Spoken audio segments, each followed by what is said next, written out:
Hey everyone, welcome to conversation number 15. I have a very special guest for you today.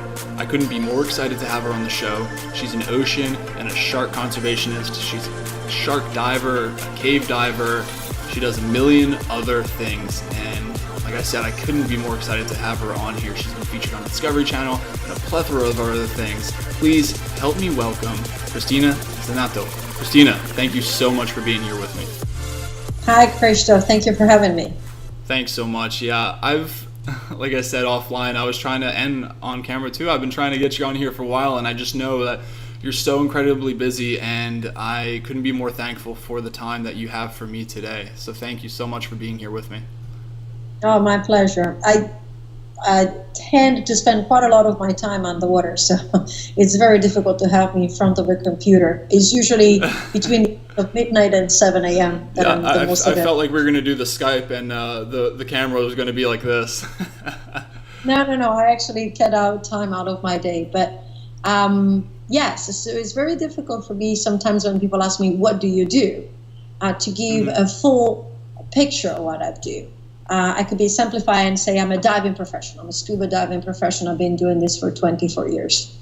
But to explain exactly the reach that I do is usually through questions, so through being on guests on shows like you. My passion for what I do is as big as the ocean and I dive in. That's incredible. So it's pretty quite big. endless and bottomless in a certain way, as people feel the ocean is. And it encompasses basically everything. So a lot of people know me for my work with sharks. Yeah, that's how I first found you. And I love my sharks. I absolutely adore the sharks. And I started this in a selfish way. I wanted to be with sharks. There's no other thing that I wanted to do. But being with sharks, it brought to my attention all other issues, including the fleet of sharks in the world. Yes. And the fleet of the oceans, and then the pollution, and then the overfishing, which then, believe it or not, drifted into the other realm that I actually do, which is cave diving. And a lot of people try to understand, how do you connect sharks with caves? And it's like the same way you connect mountains and snow with the ocean and rain. So everything is so interconnected. Yeah, of course. Yeah, that makes sense. Yeah, the caves become like the ground of our lives, because many caves in many parts of the world contain fresh drinking water. And then, for example, in the Bahamas specifically, where I live and operate, they're actually the nesting ground of the sharks that I love so much. Ah, interesting. I had no idea. It's all linked. So what I found myself, I grew from a diving instructor into what I call a course director, so an instructor trainer, from a cave diver to a cave diving instructor. But those are all titles. But what I did is I tried, through growing into the industry, becoming a leader of these fields and being able to show people the links between each and every one of them. Yeah. And then show different ways in which each and every one of us can actually participate into the conservation of ocean, sharks, caves, fresh water, land, forests, wolves. I mean, I don't limit myself to just the ocean, primarily that it is. No, you're right. And I'm so glad you said that. Of course, it's all connected. And I didn't know myself, like I said, certain things were connected, like sharks and caves and everything. But of course it is, everything is. And no matter if it's in the ocean or on the land, everything comes together at some certain point. It's all one planet, one Earth, Yes, it is. And so the number one question I receive is, what does your day look like? What's your routine? And I usually tell people my routine is between 5 a.m. and 8 a.m. I usually get up about 5 a.m., some days earlier. It includes personal physical training. It includes taking care of my dogs. It includes taking care of my emails and messages. You can go back and look at some of yours when I replied. And it includes taking care of the social media part. Yeah. And then at 8 o'clock starts the other part of the job, which is basically being at the dive operation and working on whatever schedule for the day. But because I deal with people and animals and weather and boats and everything else, usually my routine is very much a lack of routine, is going through the day, making sure that things line up and are completed but you have to adjust to all these elements that basically. Yeah, I remember actually. It reminds me of one of our first interchanges of emails. I said, what schedule works best for you, or what time would work best for you? And you're like, my schedule is a lack of schedule, and I thought it was so. I thought it was so funny when you described it like that. But of course, I was naive to think that when you describe everything you just described, like you're working outdoors, and especially in the ocean, there's so many things that are unpredictable that you really have to be flexible to be able to work off of. I could be sitting on my computer and say, sure, I'll talk to you at 4 p.m. Yeah. And then all of a sudden somebody may come into the office and says, oh, there's a guest that needs to talk to you, or there's a student that needs to this, or there's the instructor that wants to. And so my job is rarely very fixed. It's not chaotic in the sense that I don't have a schedule. I mean, when I'm supposed to teach, I teach. Yeah. But the dive might go longer. The boat might go longer, or the surface indoor may take a little bit longer. So when people say, well, when are you available? It's like, well, when I get back, then I still have to break down the boat or talk to the guest. So that is where I talk about lack of schedule, is trying to fit in all these little puzzle pieces where I can actually comfortably sit in front of the computer and talk to you without having to worry about the phone ringing or somebody knocking on the door or having to go somewhere else. That's the reason why we're here at 6:30 p.m. Yeah. Well, like I said, I'm very thankful for that time. No matter how short or how long it is, I'm really appreciative of it. But you, and I told you this before we started recording, but you are one of the few people that have asked me before we started talking why I have done what I have done.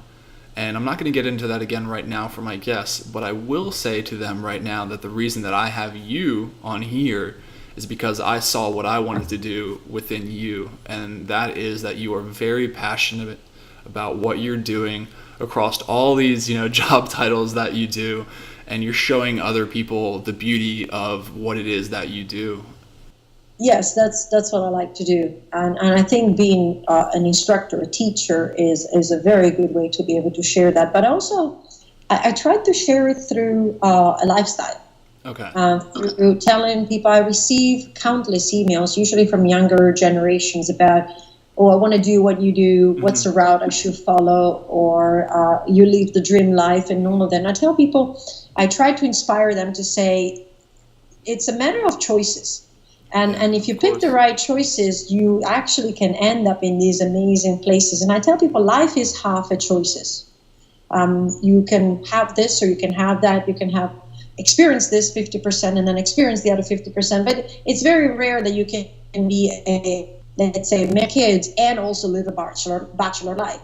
If you're true to yourself, I mean, you can try both, but it's never 100%. There's choices. And what you have to make sure is that choice makes you want to get out of bed in the morning. Yes. And I'm happy with the now. I don't want to live, and I always refuse to live a life that says, oh, I can't wait for Saturday, Sunday. Oh, I can't wait for my vacation. Yeah. I want people to think it's like, oh, I can't wait to live now. Yes, there is obviously prices to pay and things like that, but for the most part is, oh, I can't wait to be at work today. And how magnificent would that be if everybody could do that? If you find passion in what you're doing, regardless what it is. Yes, and you just you answered your question for me.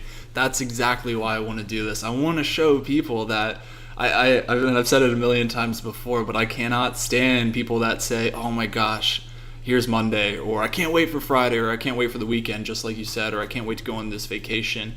And I was told so many times in my life, like I had told you, that I may not find a job that I'm going to enjoy so much, and I've refused to do that. And I will here very soon talk about what I'm doing in my personal life, but I am also going through transitional phases myself because I want to pursue that. So for someone like yourself to back up what I'm saying and say it yourself, as you've done it for decades now. You said, I think 20 plus years. Oh yeah, I don't mean that in that way. You've been doing it since a very young age. You started 24 years. 24 years you've been doing what you've loved, and you, like you said, you made those decisions to do that. And I'm not saying it's easy. It's not. No, of course not. Nor should it be. I mean, it doesn't have to be easy, and I think that's part of it. Of course, is being able to be challenged, to do what you want. But at the same time, I think you're maybe willing to accept those challenges and what doesn't come easy because you do enjoy what you do. It's for me, the pleasure, it's in the small things, first of all. Okay. There's like, and like I said, it's in the now, in the small thing. Is where, don't get me wrong, I worry sometimes about my future. I don't know how many times I've been asked when I'm going to stop playing with sharks. For that don't understand what I've been doing with sharks, for sharks, and how it's changed even places like China or Singapore, where I've been guest. I've been guest on television programs to talk about shark conservation. But sometimes you just have to say, you know what, it's okay. I've made my choices, and I'll deal with the consequences of my choices. But in the moment, for most of the time during my day, I feel good. And I've had people, I live on an island, and people think it's paradise. It's like, yes, it is, till you spend 24 years, and on your day off, if you have one, it's, you could go on the beach, or you could go on the beach, or it's, it's very hot, but you could go on the beach, and it's an island. It has its limitations, and it sounds like paradise, but then you need to learn to live here and adapt to what an island life is. Not everybody can. No, I don't think over, maybe like you said, a lot of people hit you up a lot. I think a lot of people may be looking for what might excite them or what they might be passionate about, and they're like, how can I do what you do? But I don't think maybe they think about everything that comes with that. Right. Well, that's the outer part, and I try to be very honest about it. But what people see, and what I show, is what I call the tip of the iceberg. But we know very well that the iceberg is 3 times as bigger underneath. And again, I made a series of choices to arrive where I arrived. I remember I was invited to be one of the cave surveyor on a National Geographic photo shoot in the cave of Abaco. Crystal Caves of Abaco. This is a place that a dear friend of mine and phenomenal cave explorer, Brian Cook, has nurtured for many, many years, over a decade now. And I've been going and visiting him and cave dive in these caves and paying to be there and do these cave dives over and over and over again. And then I went ahead and I developed my surveying skills. And then I went ahead and I explored caves here. And I kept accumulating all these different things that basically came in. Sometimes it didn't make sense. It's like, I'm going to do and learn surveying and I'm going to do exploration. Well, they connected, but to a certain extent. There was not an immediate result. So when the Net Geo came in, and I'm using the Net Geo because everybody, Net Geo, it's a shoot. But I was invited, the reaction was, oh, wow, lucky you. And it's like, well, yes, no. The harder I work, the luckier I get. The reason why I was invited is because at that point, Brian trusted me to know the caves that he's been so much fostering, taking care of, to know that I would go in these caves and not damage them, to know I would go in these caves and I would do the proper job, to know that I would go in these caves and bring back what was expected of my professional level. So yes, lucky me. It was one of the most amazing experiences of my life. I arrived there and they opened up the part of the cave map because we were there to map, and they said, "Where would you like to go, Cristina?" I was like, and off they cut us loose. So there was 3 of us basically. Steve Bogert, Brian K. Cook, and myself. They cut us loose into this cave to go and map it for this project, on top of all the other things that we were doing, which is really amazing. It was an amazing team to be part of, just in time. Energy, and it was very educational. It was an outreach program to local Bahamian kids, and there was amazing people in this group, Dr. Kenny Broad and Jill Heinerth, and they were doing live Skype from the forest to schools in Canada and United States. It's incredible. So what I try to tell people is, take the things that really interest you and follow them and pursue them, not expecting right away the immediate result. Yes, of course. A financial or a title or a recognition or anything like that. Some of it, But what I can guarantee through experience is one day somebody's going to go, I need this plus this plus this plus this. And there's only, I know this person can do these 4 things together. Yes. And then you find yourself in these amazing opportunities. So you build them up by doing different things that you're passionate about, not thinking, this is what I'm going to, I just want to go on an expedition in Antarctica. Just do the things, the one that really passion you day to day. Yeah, and it's so funny that you said, people from the outside at least say that, look how lucky she is, she had this opportunity, but it's not like that at all. It has really nothing to do with luck. It's like you said yourself, it's hard work, and you were repeatedly going there, and you had, the rapport with the gentleman there at the cave, and you kept on going back and going back and going back, and you set yourself up for those opportunities. And I personally don't think it really has it. Maybe there's a little bit of luck involved in some things in life, but I think for maybe, I don't know, for the skeptics, but... Here's my luck. Do you want to know my luck? Yes. I come from Italy. I grew up in the African forest in the Congo, and my dad is an ex-military. So I grew up with this image of him, and I wanted to be daddy's little girl, become a diver. And daddy thought that scuba diving is way, way, way too dangerous for women. So off I went and did language school and all of that. And one day I was in my hotel in Verona, and my boss calls me. She said, we're about to become very, very, very busy. I'm so sorry to do this on you, but you have to take your vacation starting tomorrow. And I was like, okay, you know what? I always wanted to learn how to scuba dive. I work shifts. I can't do the long courses that back then were done in Italy. I went to a travel agency. And I said, I want to go here. And they're like, oh, sorry, that's not available. Oh, I want to go here. Oh, sorry, that's closed. Oh, I want to go here. Oh, that hasn't opened. I want to go here. Oh, whoa, that's too expensive. And my luck was they said, would you like to go to the Bahamas? Which I never even heard in my life. And my geography teacher knew that I never heard of the Bahamas. I'm pretty sure she would be very upset. She used to do 6 or 7 hours of geography a day. But I landed in the Bahamas, and I found this place where they were teaching scuba diving. My instructor, Norman Fanelli, was very good. And I found this place that we're diving with sharks. And Unexo, where I still work to this day. Wow. And I was like, and I found this island that reminded me a little bit, tiny little bit of Africa, just a little bit because of the trees and the layout. And somebody said, we're looking for somebody to work here at the hotel. Are you interested? I speak 5 languages. And I said, yes. I went back to Italy. I finished my vacation, I went back to Italy, and I left my boyfriend. I left my very good high-end job in this very nice hotel, which I had opportunities to stay in for a very long time. I left the car to my parents. I said, take care of that. I boxed my stuff in a box, and I said, I'll be back in a year. And? That took a total of 10 days. That was 24 years ago. Wow. That's so funny how life comes together when you just go do and follow what you wanted to do. So the lucky was that the 5 destinations I picked in the travel agency were not available. They sent me to the 6th one. That's a luck. That's a destiny. That's whatever happened. The other part is I dropped everything. I dropped a lot. Yes, you dropped moved it all. here with a duffel bag. Yeah, it's incredible.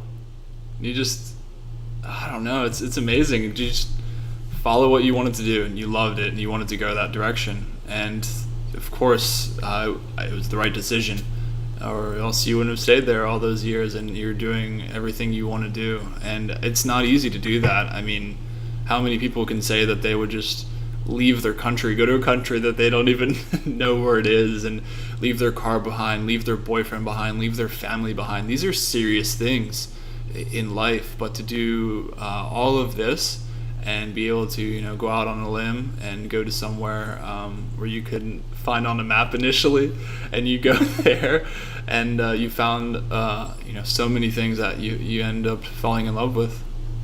That's cool. That's inspirational to me. That's very, very inspirational. Do this. I mean, I think that the world is like me, because obviously in my travels and in my work, I meet those people that have left their country, that live away from the family and all of that. Yeah. I think sometimes the hardest part is to stick with it.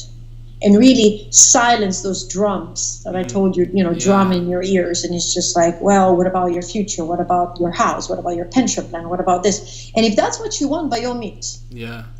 But Well, go ahead and sometimes speak towards that. We talked a little bit about that offline, but I thought that was a phenomenal point that you had talked about, speaking about the drum beating your ear, telling you maybe to do this or to do that. So please, it's something that I take out of a book that I trust very much. But it basically says that when the moment you're born, but even before you're born, there is a drum in society. It's like there's a doom, doom. And what they do, they keep repeating things to the point that you become also convinced yourself. And depending on the culture you're born with, you become convinced of that as well. I mean, we can go in all sorts of other discussions of women's situations in certain society and all of that, but that's not the place.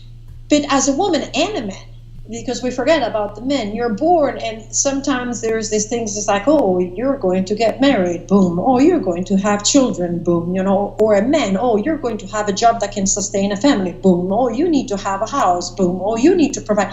And we almost forget that is not everybody's path. Yeah. And there's nothing wrong with picking out a path. And that's what I try to tell people. It's like, what makes you happy?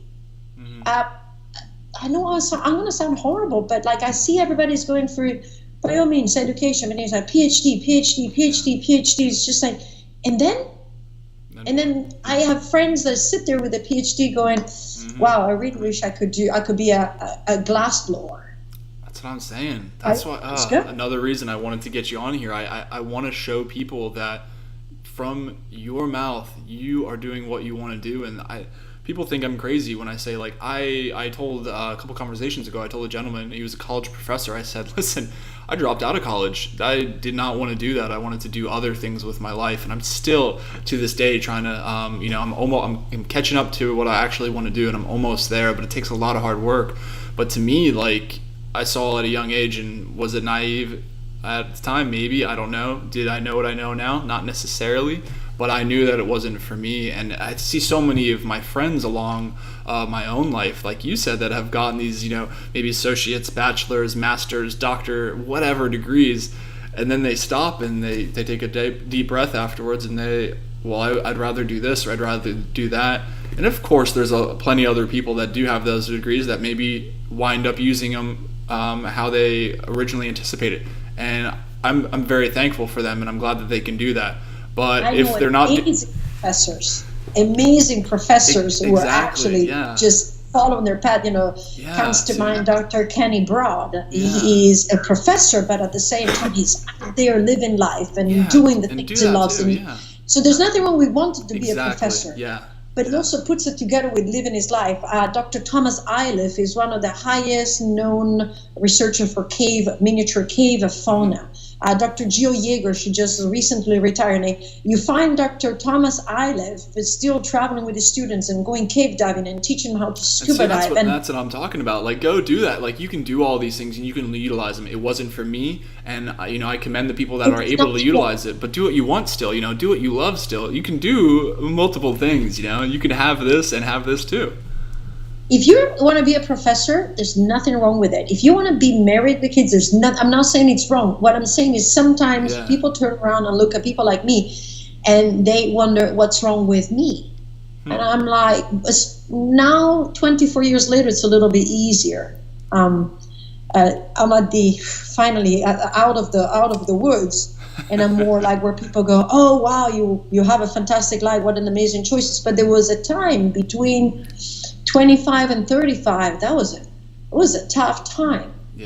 I hadn't figured out, I was one of the many. I hadn't figured out where to go exactly. Sorry, there was just a turtle that picked her head out and just took a breath. But there was just so many other things, and you sit there going, should I go back? Should I start doing this? Or should I worry about my future? So there were uncertain times. I'm coming out of the woods. How do you think you were able to get through those times when it sounds like without a doubt there was times when you were questioning, maybe did you ask yourself questions like, is this really, did I make the right decision coming here? Am I making the right decisions to continue doing this? Like, how did you get past that? I still ask the same question. Yeah. So it's a continuous thing. Yeah, but then I wake up in the morning, I look at the sunrise that comes through my window, Yeah. and then I put my dogs in the car. I Yeah. have 3 giant dogs, and I drive 6 minutes, and I release them without a leash on an abandoned road of the island so that they can go and explore in the bush. And when I came back, I literally walked to work in 3.5 minutes. And that's how you answer that question. And I go out on a boat as the sunlight, just like, it's just, I call it the yellow brick road, because of where the island is oriented. Every morning the boat goes out on this golden path. I kid you not, because of the sun angle. Because my exploration, my expeditions, I don't need to hop on a boat. I would love to, obviously, everybody would love to have the more super extreme, but I am an explorer in everyday life. Every time I go down with the sharks, I explore something new, their behavior, their feelings, the way they are. I call it dive site fidelity. I'm a dive site fidelity for caves, for ocean, for sharks, and every day I discover something different, something new. I have an anemone I've known for 16 years. Wow. I go and say hello to a little anemone in the morning. Hi, how are you? I know where the octopus hide. I know all the different holes. I can pick up my gear. I can be in a cave in the morning, come back, switch, and be with sharks in the afternoon. And by 6 p.m., I can be on the beach with my dogs. And that, for me, is what has motivated me to stay. Those are my values. Yeah, because everything you've listed from, beginning to start is what you love and what you enjoy. And I'm building this picture, this video in my head as you're discussing and talking to me about, waking up and rolling out of bed and getting to your destination for the morning, seeing the sunrise on the ocean. And I'm not ashamed to admit that I was a little greedy wanting to have you here as a guest, because I was telling you before, like, I myself absolutely love skin diving, and I am the most amateur of all things amateur when it comes to diving. But I have been lucky enough to dive with a few sea creatures myself, some sea lions and a couple sharks, even in California, Catalina Island, and in San Diego. And there was, and it's hard to put it into words, and I'm sure you can, doing it yourself, you know what I'm talking about, but when I'm under the water and it's so calm and serene, and there's a certain connection you get underwater with with the wildlife and with whatever you're seeing. So as you're telling me the story of why did you stay past those really tough times where you're like, maybe should I go, maybe whatever, but when you're experiencing these things and these make you feel so, they made me feel, how do you say, like human, like alive, I enjoyed it, and there's no other place I wanted to be at the time, and I really enjoyed it. And it sounds like you're doing that, and those are those things that get you through. And here you are, and you're like, of course I made the right decisions, and I'm so happy that I did make those right decisions, even though they may have been tough at certain times in your life staying. I do believe that we are, as humans, we're losing connection with nature. We have lost that connection with nature. We are in these artificial worlds, like it's artificial homes and artificial transportation. There's people that maybe never even feel the sunlight on their skin for days on end without realizing it. And I do believe that if people were a little bit more in tune with nature, in general, it doesn't have to be the ocean. The ocean for me is the nurturing place. I do believe we've been 9 months, the first 9 months of our lives, we've been in water. Yeah. So going back to water is actually that feeling that you feel. It's like being home, being nurtured into that environment where you are the safest place on the planet, right? Inside your mother's womb. I had never thought about it that way, and you're very right about that. Yeah. I mean, it's the most loving time of your life, the most nurtured time of your life, the safest place of your life is right there, 9 months into that womb, into that water. So, but people find connection with the desert, or find connection with the mountains and the glaciers, and as long as it's nature, I do believe that it makes us a little bit humans, and we have lost that. So I try to inspire people to say, be out there and do that. And for me, the other reason I have stayed, one of the most important reasons I have stayed is it does attract a lot of people. And through the years, I've been exposed to connections, friendships, of levels that I don't think I could have found in a different environment, in a different working environment, or in a more traditional working environment. The people that drift through are looking for that. And so when you connect with them, because you have the same feelings, I made friendships for life. Clients become friends and drift into this never-ending, returning people that I don't think I have a place in the world where, maybe few, but where I could say, oh, I'm visiting, and somebody says, do you want to crash on my couch? Yeah. True, honest people that we are connected through the love and the passion that we have. Caves, sharks, ocean, jellyfish, anemone, a little sylvan lake, whatever it is. Yeah. It made us feel, it made us realize that those are the values of life, and those are for me are the values of life. Yeah, is people and the lifestyle. Yeah, that's beautiful, really, truly. And people finding other people that are passionate about what they do. What you have people that are coming to where you are and where you're working, and they also enjoy that. So of course, like, you're going to connect with them, and I think that speaks towards finding other people that are passionate about what you're passionate about, want to do what you want to do, and then you work with them, or you whatever you want to do. And I think it helps build you up as well, and one of the things that, I've grown so much. This is 15 conversations in about 3 months or so, and I've learned so much from every single person, including yourself already, and it ignites this, passion within myself to want to do what I want to do. And that's what I'm trying to portray. Again, I'm trying to answer your question here as we have this conversation, and that's why I want to do this. And so you speak with people like that, and you converse with people that want to do and they care about what you care about as well. And then just it helps the other person out so much, and it makes you feel like those are great friends. And like you said, the people come and they want to learn from you, or they want to whatever they want to do, and those become lifelong friends. And that's amazing that can happen. And so clearly I can see that. Them. I'm sorry. At the same time, I learn from them. Of course, this constant? Yeah, such a good point. Not we just basically grow together. Help each other, grow. So it's yeah, I'm very lucky. But there is no luck. You put yourself there. I am very lucky. But in a certain way, like I said, I have decided to make my luck. And like I said, I have paid prices, and sometimes I don't share some of those prices. Yeah. But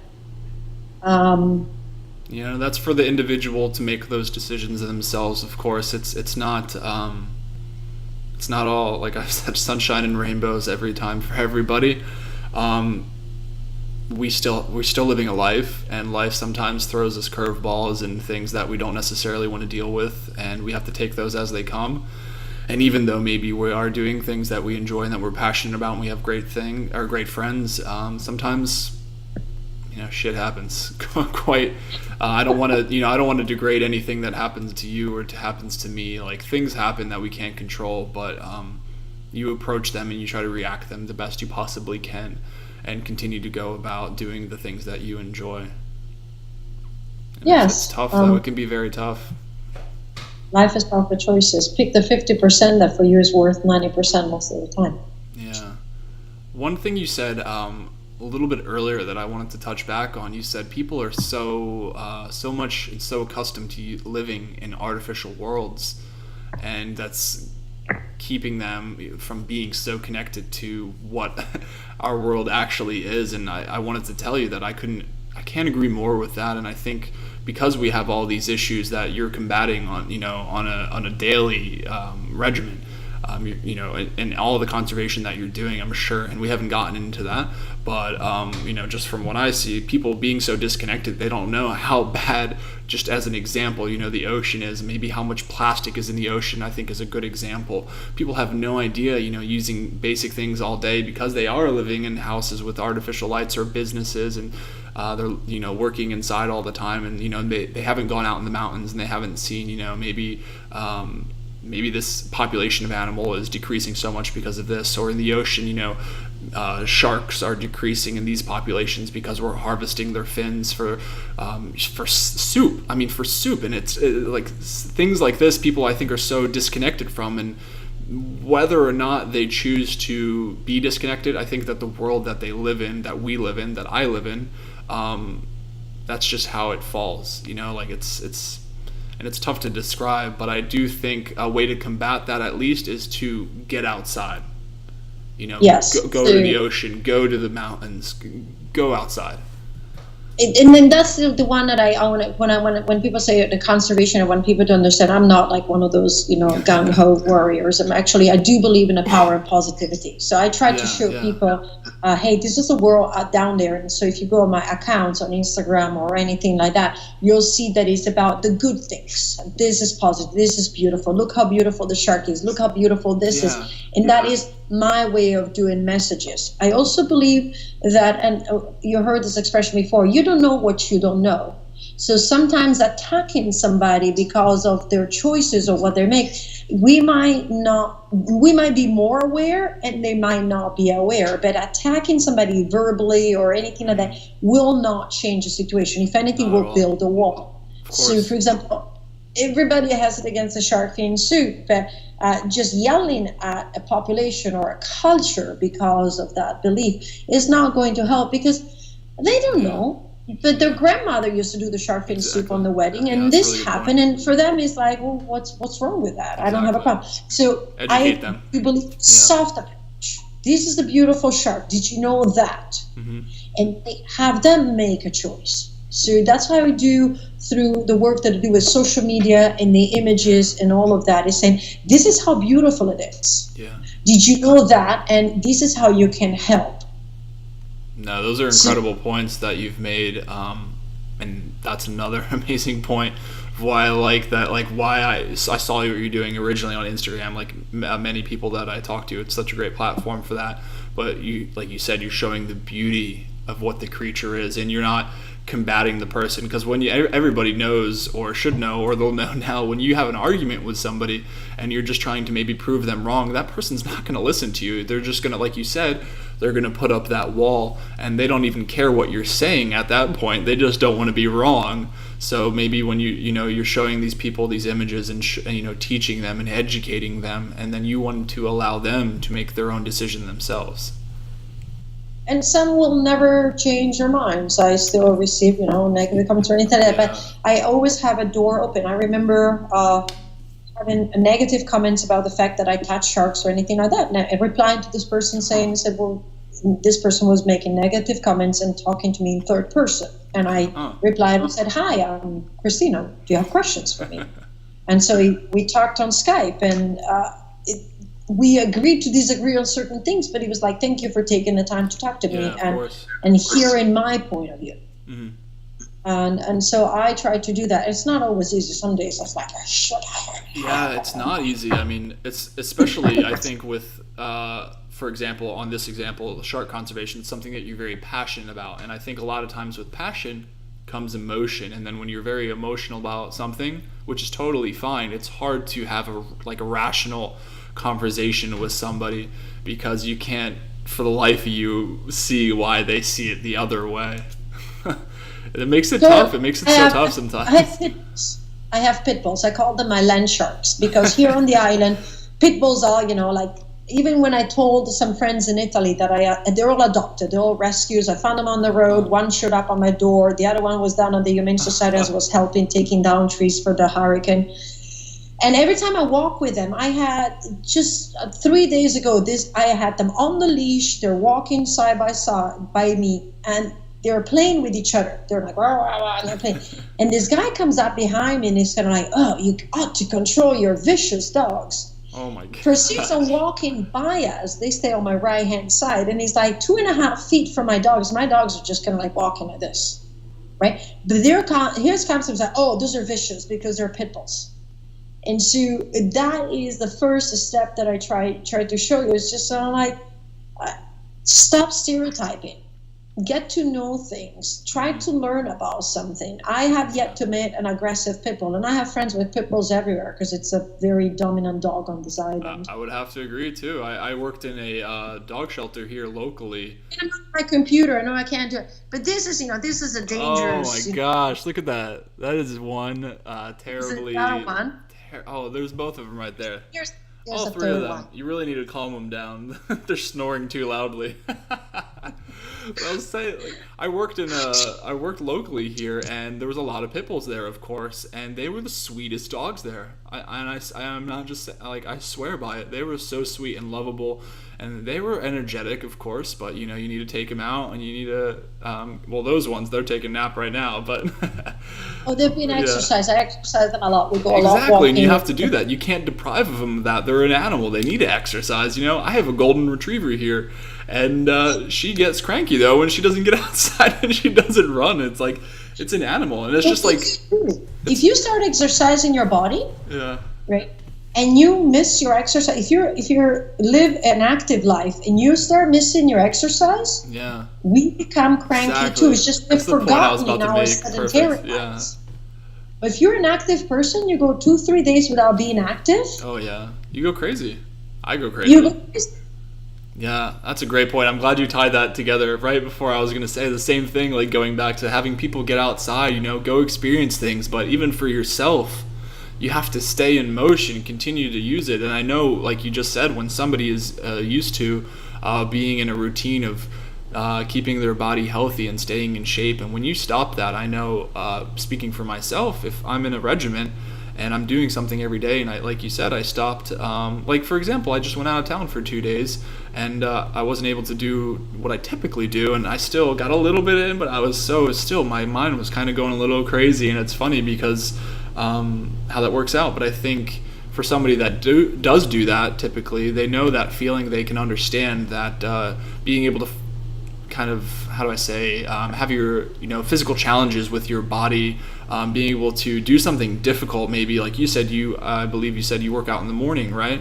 So I'm currently training for a marathon. So I see, and you do that, and it's being able to push yourself, because it's not. Everybody thinks like, oh, when you go to the gym, maybe it's going to be it's physical, and yes, it is physical. Running is physical, but especially when you're doing a marathon. It's very mental to be able to push yourself. You don't want to go any further. And I'm like, for example, I'm doing a race. It's not a race. It's more of a memorial thing coming in August here that I'm very passionate about myself.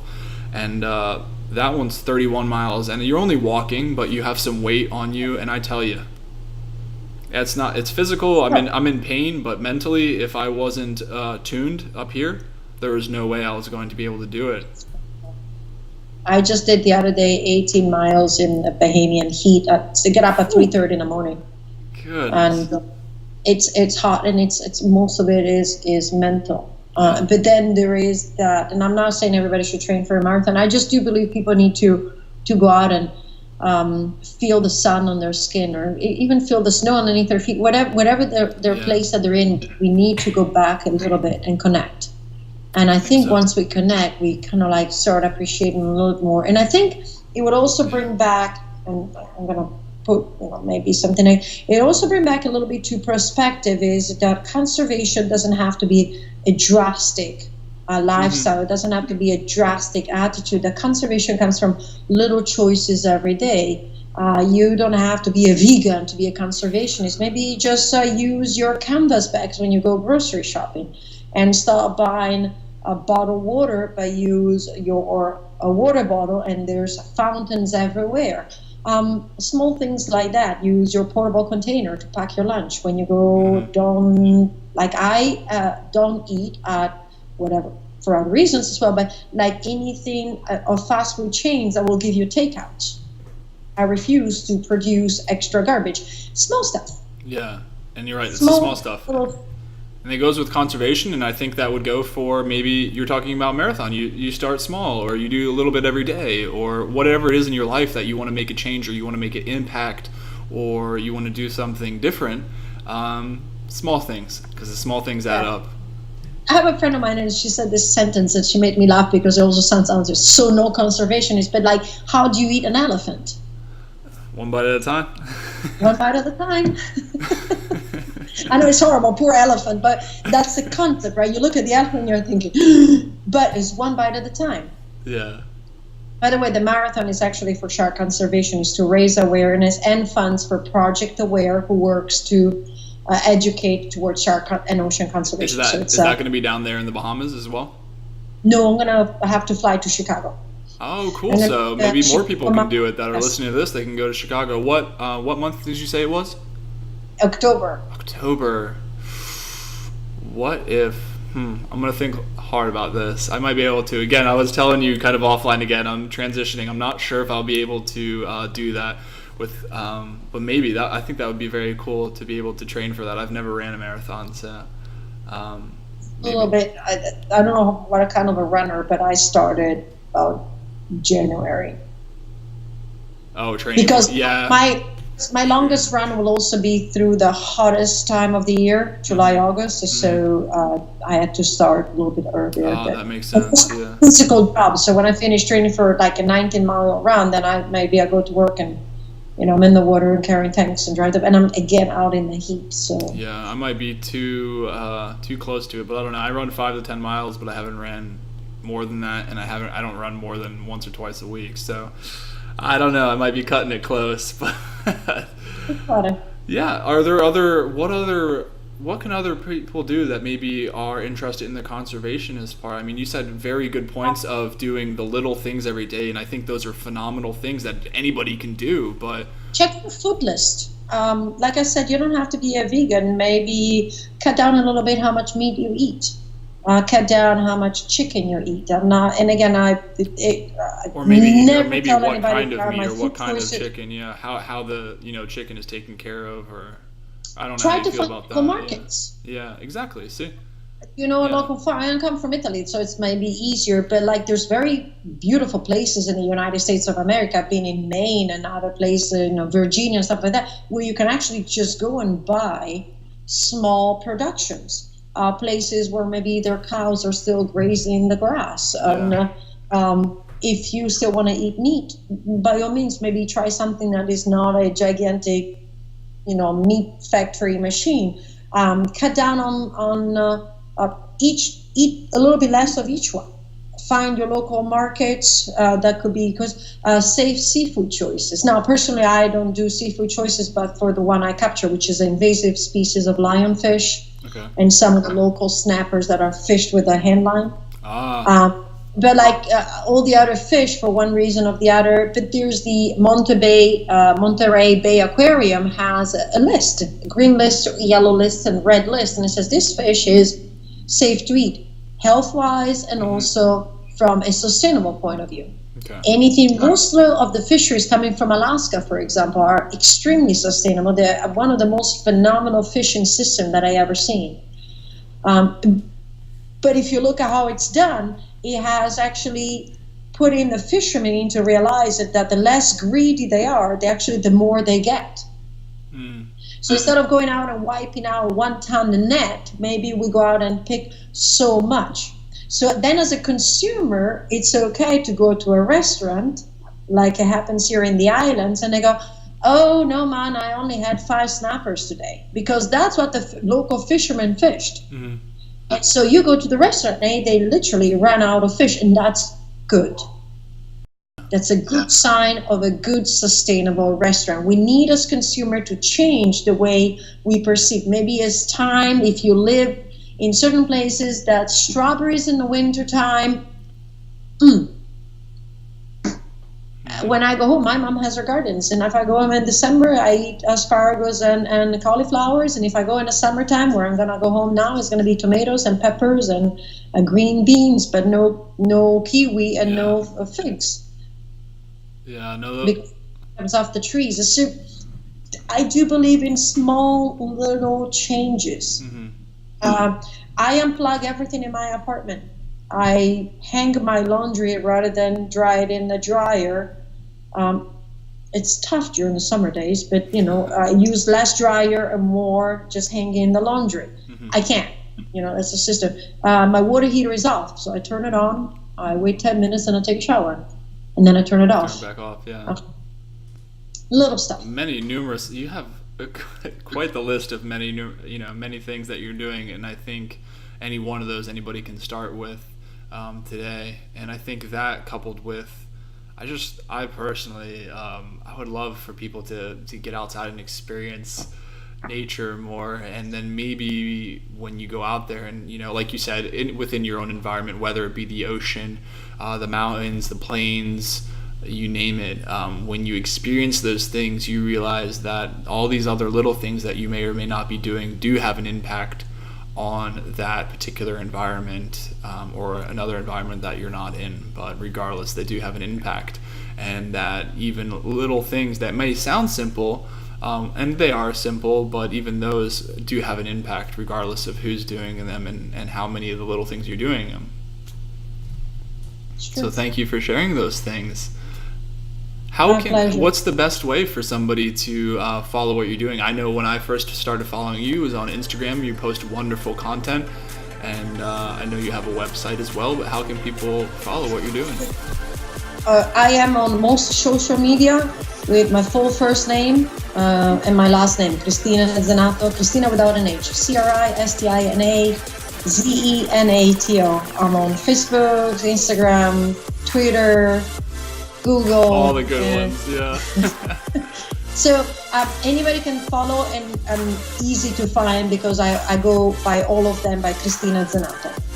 And I'm not on Snapchat, but what I'm saying is anybody can follow any content and send. The best way to send me messages is through website email, simply because all the other social media have so many venues and kind of lose track of them. But you will not the answer to yours. Yeah, so CristinaZenato.com is my website, and then all the social media is the same thing, Cristina Zenato. Perfect. I want to thank you again for taking the time. I know, and again, you're so busy, and I nothing less than completely enjoyed speaking with you. You had so many good things to say, and I was just intrigued. I couldn't I wanted to lower the smile a little bit to not look like I was crazy, but I just listening to you speak, and it's so easy to hear how passionate, how much you care about what you're doing, and you surpassed what I expected. So thank you very much for taking the time to speak with me. Thank you. Thank you for. All right, we'll see you later. Thank you. Have a good night. Bye.